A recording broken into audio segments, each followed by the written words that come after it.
Une fois vos différents champs insérés, vous avez bien évidemment la possibilité de les éditer. C'est ce que nous allons donc découvrir tout au long de cette vidéo formation. Donc, afin d'apporter des modifications à un champ, vous devez donc tout d'abord sélectionner l'une des cellules de ce champ.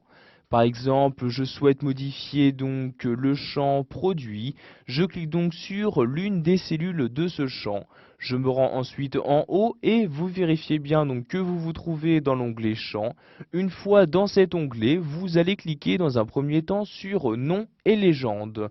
Vous avez alors cette fenêtre-ci qui apparaît où vous pouvez donc ici choisir de modifier le nom de votre champ. Donc ici par exemple le nom actuel est produit. Vous pouvez donc choisir de le modifier. Vous avez également la possibilité d'insérer une légende ou encore une description sur le champ qui a été actuellement sélectionné.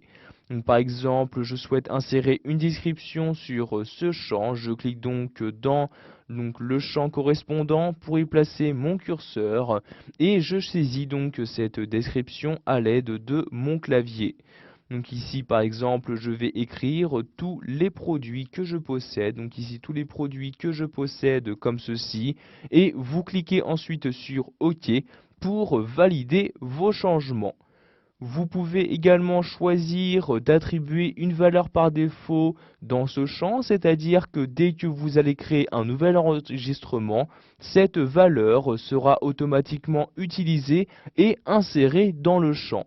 Donc pour cela, je clique ici sur valeur par défaut et je choisis donc ici la valeur à utiliser par défaut. Donc par exemple ici je vais donc mettre par défaut ici le produit tomate. Donc j'écris donc ici tomate, je clique ensuite sur OK comme ceci et maintenant dès que j'effectuerai un nouvel enregistrement le champ produit comportera automatiquement l'information tomate. Enfin, vous avez la possibilité de choisir la taille à attribuer donc à votre champ, c'est-à-dire le nombre de caractères qui doivent pouvoir y être insérés. Donc pour cela, vous saisissez ce nombre dans ce champ-là. Donc par exemple ici, je souhaite mettre 200, j'appuie donc sur la touche Entrée de mon clavier. Donc ici, vu que dans ce champ, il y a déjà différentes informations, j'ai un message qui apparaît me disant qu'il est possible que je perde différentes données si celles-ci dépassent le nombre de caractères autorisés.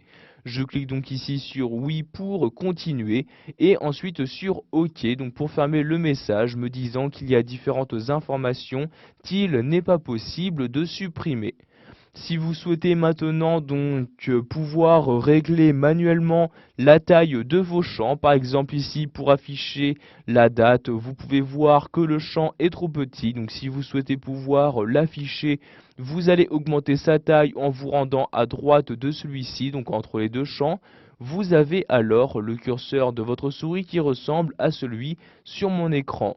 Une fois que c'est le cas, vous cliquez et en maintenant le clic de votre souris, vous la déplacez donc à droite pour augmenter la taille du champ, à gauche pour la diminuer. Donc ici, je vais augmenter la taille de ce champ. Par exemple, je prends cette taille-ci, je lâche donc le clic de ma souris et maintenant, vous pouvez voir qu'apparaît alors dans le champ les différentes dates correspondant aux données. Pour finir, sachez que ces différentes modifications peuvent également être apportées en faisant un clic droit directement sur le champ. Vous avez alors dans le menu qui apparaît la possibilité de gérer la largeur de champ ou encore de choisir de masquer un champ. Donc, par exemple, je souhaite masquer un champ, je clique donc sur masquer comme ceci et automatiquement celui-ci n'apparaît plus dans ma table.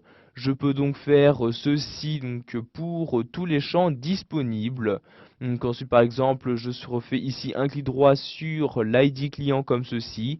Je peux ici cliquer maintenant sur afficher les champs et je vais maintenant faire apparaître cette nouvelle fenêtre où je vais donc ici cocher les cases des champs que je souhaite afficher dans ma table. Par exemple, je souhaite ici réafficher donc le champ date de commande. Je sélectionne donc ici la case, je clique ensuite sur fermer comme ceci et automatiquement le champ donc est réapparu. Enfin, nous allons donc voir qu'il est possible de figer les champs. Cela vous permettra donc, si vous possédez énormément de données dans une table, de pouvoir toujours avoir à l'œil les différents champs correspondants. Donc, pour figer les champs, vous faites donc un clic droit sur un des champs et vous cliquez ici sur figer les champs comme ceci. Et vous avez alors donc ici automatiquement le champ correspondant qui s'affiche tout à gauche de votre table. Et ainsi, vous allez donc avoir toujours à l'œil les informations disponibles dans le champ correspondant. Donc si vous souhaitez ne plus que celui-ci soit figé, vous refaites un clic droit dessus et vous cliquez ici sur libérer tous les champs. Et maintenant donc ce champ n'est plus figé dans votre base de données. Voilà, vous savez maintenant comment éditer les champs d'une table, que ce soit en choisissant de les renommer, de leur attribuer une valeur par défaut ou encore en modifiant leur taille.